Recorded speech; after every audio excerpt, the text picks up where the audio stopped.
You said you were young and dumb. How old were you when this was involving a 7-year-old and a 9-year-old? I don't know That how was your son was. Huh? 2001. So how old were you? 26, 25. Not that young and dumb, maybe, not that young. So you're 26, Oh, 25 versus a 7-year-old and a 9-year-old. Was your son your victim also, like your wife said? he was 8 years old. We are about to watch a disturbing parole hearing of a man who did this to his biological children. What's equally as disturbing is that he was initially given a suspended sentence and probation. He did not have to serve 1 day in jail until he was caught living with little ones again. I'll unpack it with the details at the end. Buckle up. So, Mr. Manning, you're classified as a first felony offender. You're currently serving a 25-year sentence. You were sentenced originally in April of 2003, aggravated incest and indecent behavior with a juvenile. Looks like you were afforded probation. However, that was revoked in 2011, December of 2011. You have a parole eligibility date, April 15 of 2025. You don't earn good time, so your full term date is in August of 2031. Is that information correct, sir? Yes, ma'am. Mr. Manning, would you take a moment and tell us why you believe we should vote for you today? What got you into jail, and why do you think we ought to grant you an early release? Well, being young and dumb and not understanding things you do is why I'm in jail. And through the years, learn wisdom. I start to understand. Basically, a changed man from what I was 20-something years ago.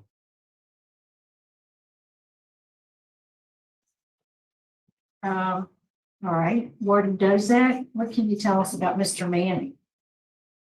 Well, Jason's been here since 2015. He did get his GED in 2008 at West Carroll facility. He is active in the 12 steps and his reentry program. Completed anger management, sex offender program, substance abuse in October of 23, and victims awareness in November of 23. He just recently started the Surf Save class, which he will finish early December. So he just started that last week. We do have an approved residence plan at the Veterans Housing Outreach in New Orleans. And his employment plan is to work in the restaurant industry. He does have a good evaluation from his work supervisor. And his last write-up was in 2018, and he hasn't had any disciplinary issues since then. All right, thank you very much. All right, we'd like to hear from those who wish to speak. First, we'd like to hear from, I don't know, are y'all together? No? We're not No, together. ma'am.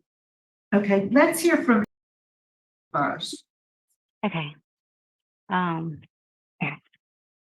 So when asked earlier this morning what my relationship to Jason was, I froze, and not for the reasons that most would think. My initial thought was I was the victim, of course. That's why I'm here. But y'all already knew that. You have a list of us victims. Y'all wanted my actual relationship. Should I say sperm donor? I can't say father. He wasn't that. Thank God for a mother that heard my hesitation and she spoke up for me. I don't like to take on the victim role. I never have. But this man 25 years ago tried to take away my innocence. He took away my childhood. He took away my rights at having a normal family, a father, an idea what it meant to grow up with a complete family. To not blame myself for everything when it was not my fault, because my whole child and adolescence, I was told it was my fault that Jason was in jail and that I could get him out by his family, by all the Mannings. He took away any happy childhood memories I've ever had because I blocked out all of my memories to keep away all the bad memories.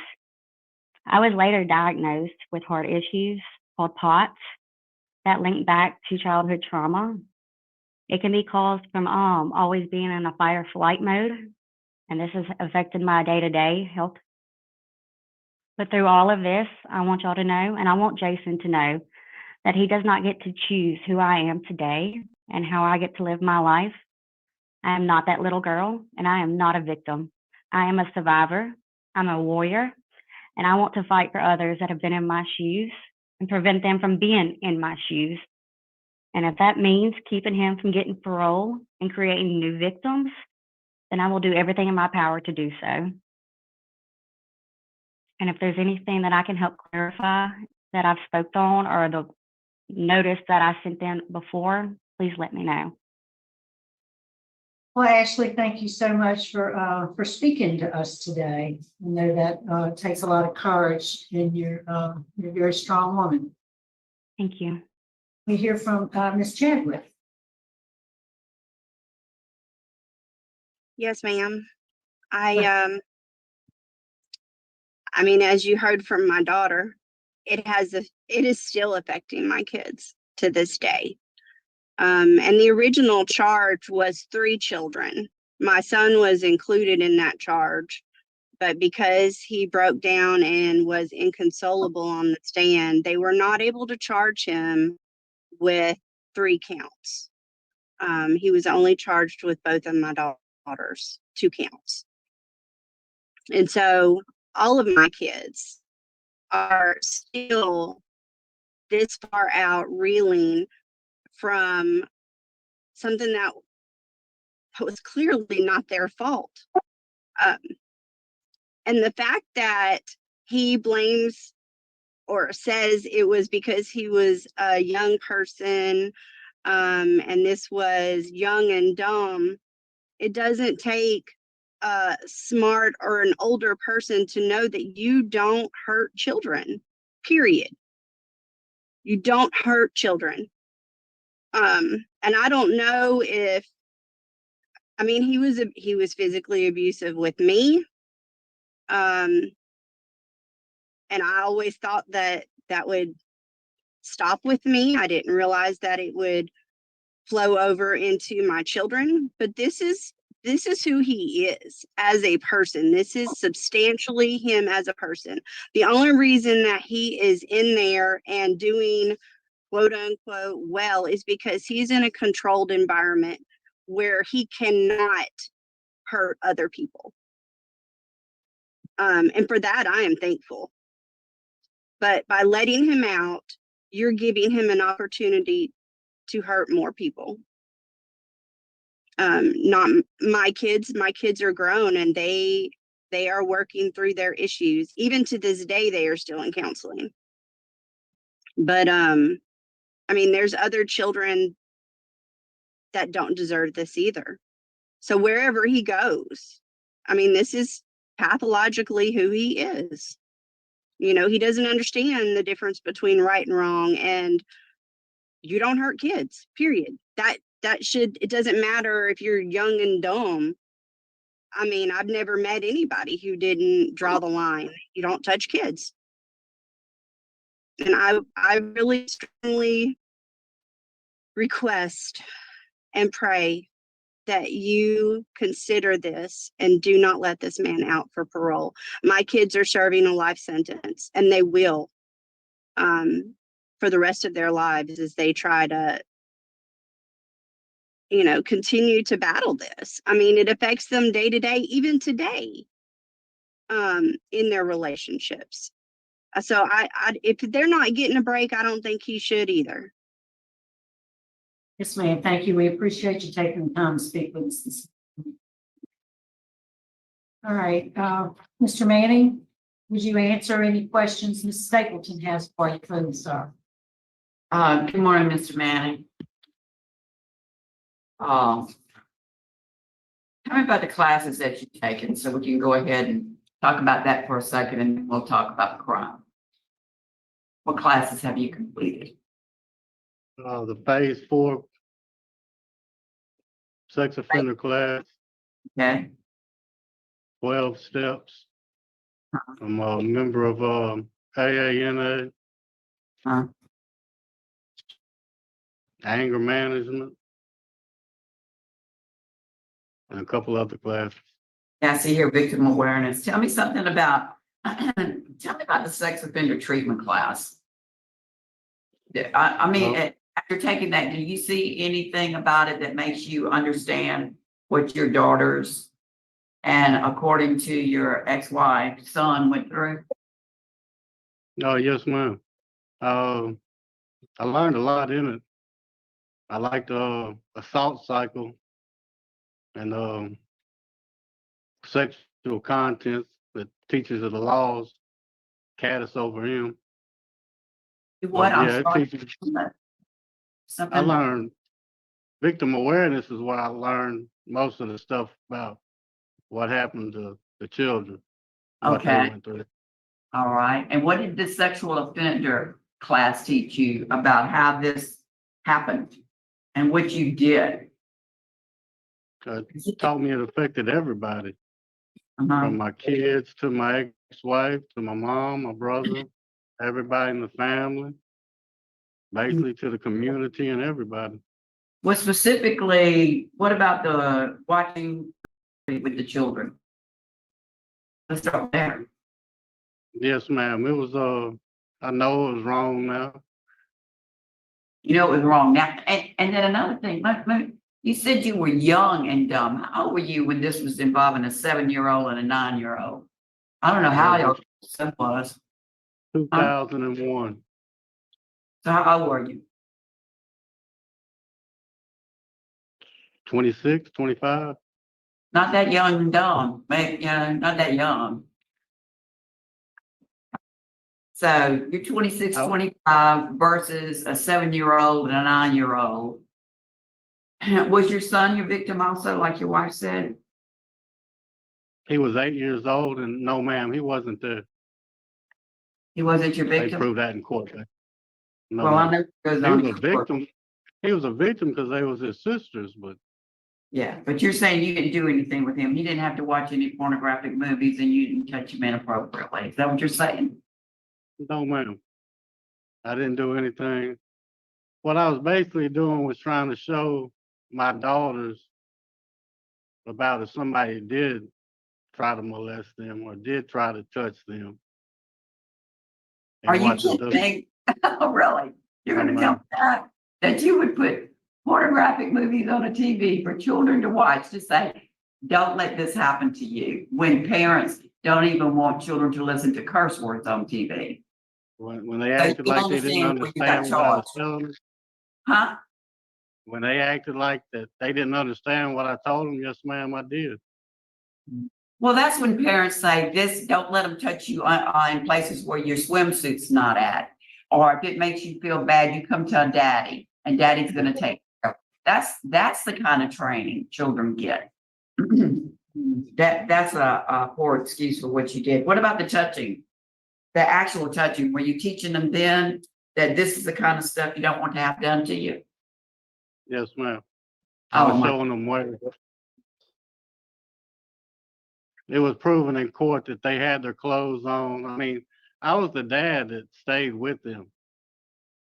I And so was you- Mr. so Mom. there's where we go So- with this, that you were their father, the man that Yes, they ma'am. trust. And that's what we see so often. You know, they talk about stranger danger, but actually when it comes to sexual and molestation and aggravated rapes and stuff like that, it's going to be, most of the time, it's gonna be the daddy, the stepdad, the uncle, the grandfather, somebody who holds that position in their life. It's not gonna be, in most cases, especially with children, a stranger. It's gonna be somebody they trust. And then, how long did this go on? It went on for years, didn't it? No, ma'am, it was proven in court it happened one time. Well, I've got here from January of 1995 to October of, well, let's see. So January of 1995, and you're saying it happened one time. Did they just tell us that? My daughter wasn't born till April of 95. It says aggravated incest. Oh, I'm sorry, that's when you were charged. So when did it start? I was charged in 2002. It happened in 2000. It happened in 2000? Yes, ma'am. I was an at-home dad. I stayed with the kids 24/7 for a whole year. Oh, so Wife it is at work. during that, it happened I during the couldn't hear. time of staying home with the children? Yes, ma'am. I was being Mr. Mom at that time. Okay, I don't have any more questions. Yeah, I have a question. It looks like this case started out as a suspended sentence and you got a probation in this case. How Yes, did sir, that- I failed it. How did that probation turn out? I was on probation for 4 years. The last year, I failed drug tests. I went to rehab. After I graduated rehab, I never failed another drug test, but the PO picked them up from the months before. And they told me it'd be in my best interest to violate myself. So I thought I was gonna get a 90-day turnaround. That's what the law was then. I didn't understand. But that drug test, that wasn't your only violation, was it? Sir? Was that drug test your only violation? Yes, sir. And they gave you 15 years for marijuana. violating a drug test? 20 years, sir. I'm looking at the record and it says something different than that. It says, in August of 2011, it was discovered that Mr. Manning had changed his residence and was living in another residence with his girlfriend and her children for approximately 2 months. Mr. Manning was not officially charged. This was a violation known as a failure to register as a sex offender charge. Changing his residence and residing with minors was also considered major violations of the sex offender conditions. Several positive drug screens, including marijuana, were also noted on the motion to revoke. Yes, sir. They proved it. Some offender conditions too. And They that's proved what, it. but they didn't prove it. Yeah, I went over there to the house when the kids were at school or the kids were going to the grandparents or the boyfriends and girlfriends' houses. I explained to that in court. And everybody else did too. I did go over there. It was my girlfriend. She came over to my house. All right. But the reason I violated my own parole was because of marijuana. All right. That's all. Thank you. All right, Mr. Manning, anything you want to say to us to close it out? No, ma'am. I wish I could go back and change everything. I'm real regretful that I've hurt my family. And I can't explain how much I feel bad about it. Here, I want to tell you, you did get your GED since you've been incarcerated. Congratulations on that. I know that's Yes, ma'am. achievement for you. I think we're ready to vote. I'll be voting first. I listened very carefully to what Ashley and Ms. Chadwick had to say. I've read the record. I've looked at what the record says, your reason for the judge revoked your probation. Today, sir, my vote's going to be to deny your parole for those reasons. Yes, ma'am. I agree with Mrs. Renanza. Strong opposition that we heard, and I agree with Mrs. Mr. Barra. I concur with both of my colleagues for the same reasons. All right, good luck to you, Mr. Manning. Thank you.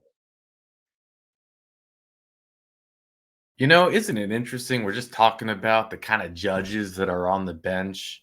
If you didn't see it, we covered the judge that ends up getting convicted of doing it to his daughter's friends, little, children. And just thinking about all the sentences he agreed to as he was on the bench, sentences like this, where this man, I mean, look, we'll get into talking about him, and we'll get into talking about everything, but let's remember that this cockroach was given a suspended sentence, probation. And we don't have appeals. We don't have court records. I actually don't have information I can unpack, but he's talking about it like he went to court. He's talking about what's proven in court, which, by the way, he's found guilty. He's found guilty in court. Whatever it was, if it was a bench trial or a jury trial, he was convicted of aggravated incest. He was convicted of indecent behavior with the juvenile, and 2 counts of each. And a judge says probation? What? But we've seen this before.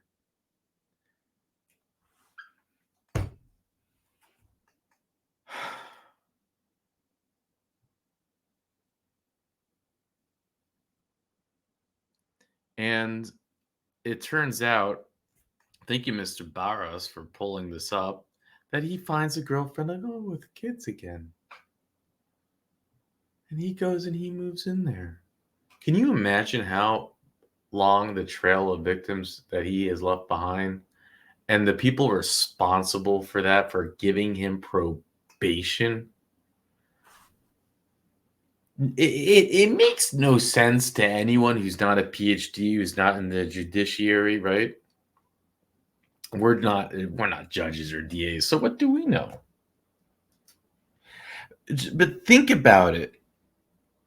We just saw a man who's already been through programs, who's been locked up, who's had all the time to think about the best answer he could give.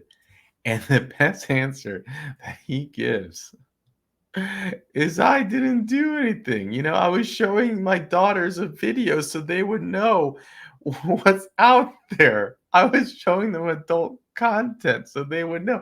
That's the best answer they got. So think about the ammunition and the clarity that the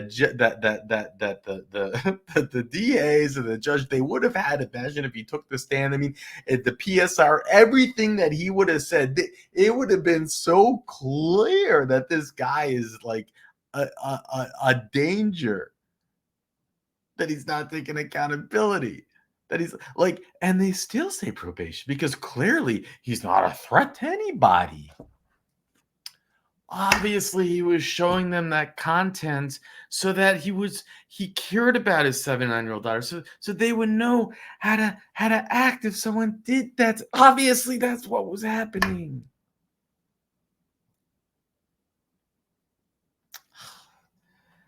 Why would I ever doubt those put in charge to protect us? Shame on me.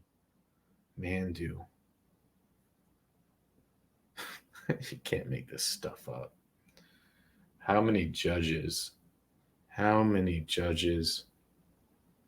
DAs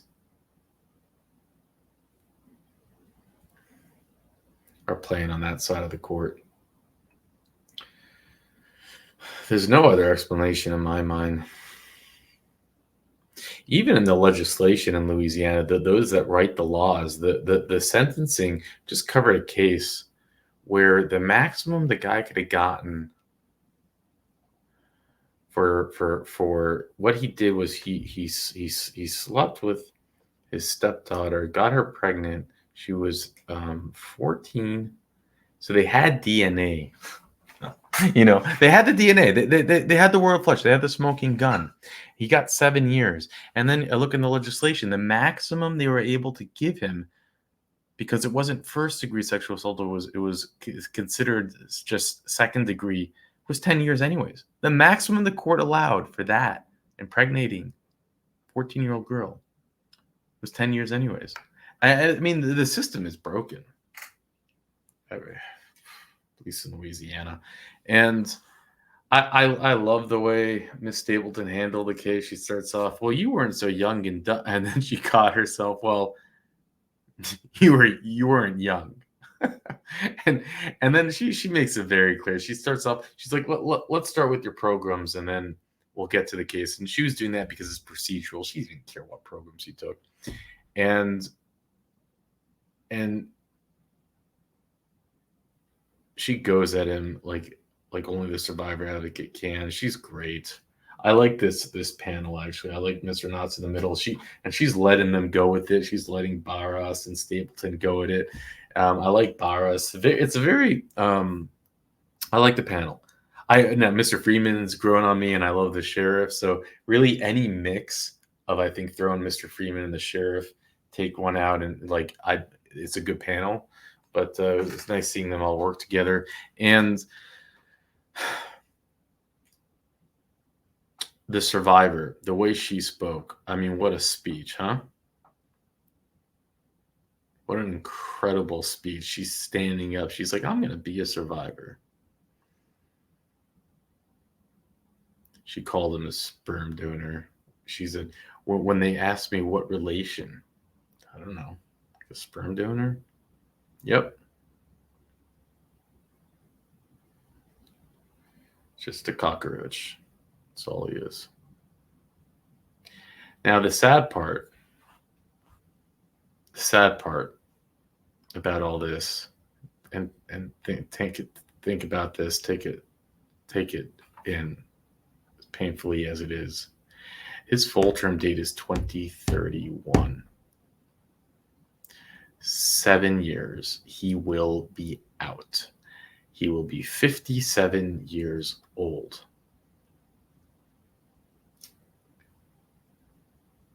Think about the years that he has under his belt to reoffend.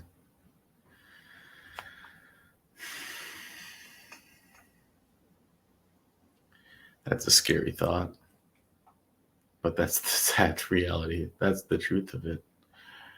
And how many parole hearings do we cover of those who, kind of minorish crimes that get longer sentences, and it'll never make sense. But thank you, Sir Richard, for putting these hearings together. And we'll leave with that mic drop from the survivor as the final words of today's hearings. So when asked earlier this morning what my relationship to Jason was, I froze, and not for the reasons that most would think. My initial thought was I was the victim, of course. That's why I'm here. But y'all already knew that. You have a list of us victims. Y'all wanted my actual relationship. Should I say sperm donor? I can't say father. He wasn't Matt. Thank God for a mother that heard my hesitation and she spoke up for me. I don't like to take on the victim role. I never have. But this man 25 years ago tried to take away my innocence. He took away my childhood. He took away my rights at having a normal family, a father, an idea what it meant to grow up with a complete family. To not blame myself for everything when it was not my fault, because my whole child and adolescence, I was told it was my fault that Jason was in jail and that I could get him out by his family, by all the Mannings. He took away any happy childhood memories I've ever had because I blocked out all of my memories to keep away all the bad memories. I was later diagnosed with heart issues called POTS that linked back to childhood trauma. It can be caused from always being in a fight or flight mode, and this has affected my day-to-day health. But through all of this, I want y'all to know, and I want Jason to know, that he does not get to choose who I am today and how I get to live my life. I am not that little girl, and I am not a victim. I am a survivor. I'm a warrior, and I want to fight for others that have been in my shoes and prevent them from being in my shoes. And if that means keeping him from getting parole and creating new victims, then I will do everything in my power to do so.